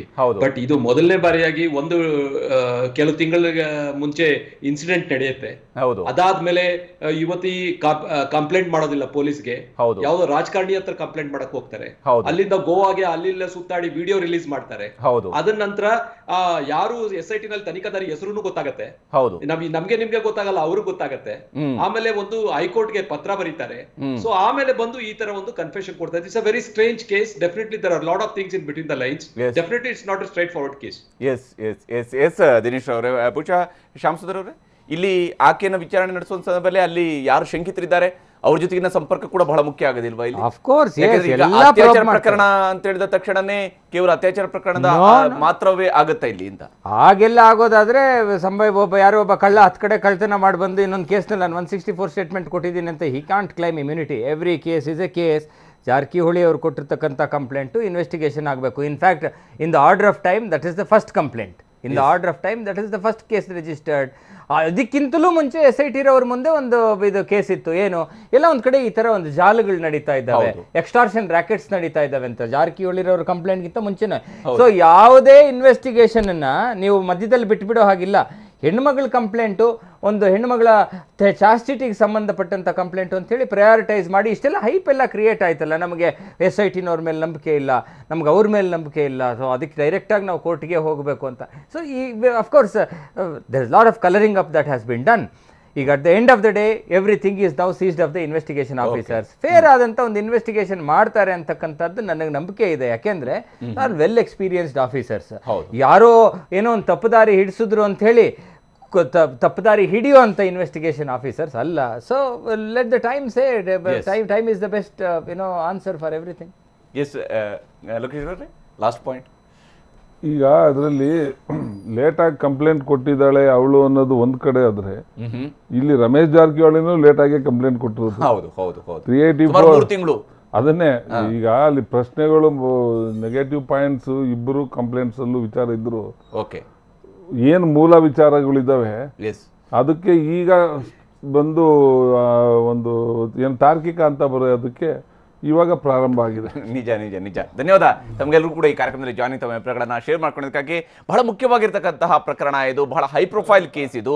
ತನಿಖಾಧಿಕಾರಿಗಳ ಮೇಲೂ ಕೂಡ ಸಾಕಷ್ಟು ಒತ್ತಡ ಇದ್ದೇ ಇರುತ್ತೆ. ಆದರೆ ಇದನ್ನು ಯಾವ ಸ್ವರೂಪದಲ್ಲಿ ಈ ತನಿಖೆ ಮುಂದೆ ಸಾಗುತ್ತೆ ಅನ್ನೋದು ಕೂಡ ಕುತೂಹಲದಿಂದ ನೋಡೋದಷ್ಟೇ ಸದ್ಯಕ್ಕೆ ನಮಗಿರುವಂತಹ ಕೆಲಸವೂ ಕೂಡ. ಇದು ಇವತ್ತಿನ ವಿಶೇಷ. ನಿರಂತರ ಸುದ್ದಿಯಾಗಿ ನೋಡ್ತಾ ಇರಿ TV9.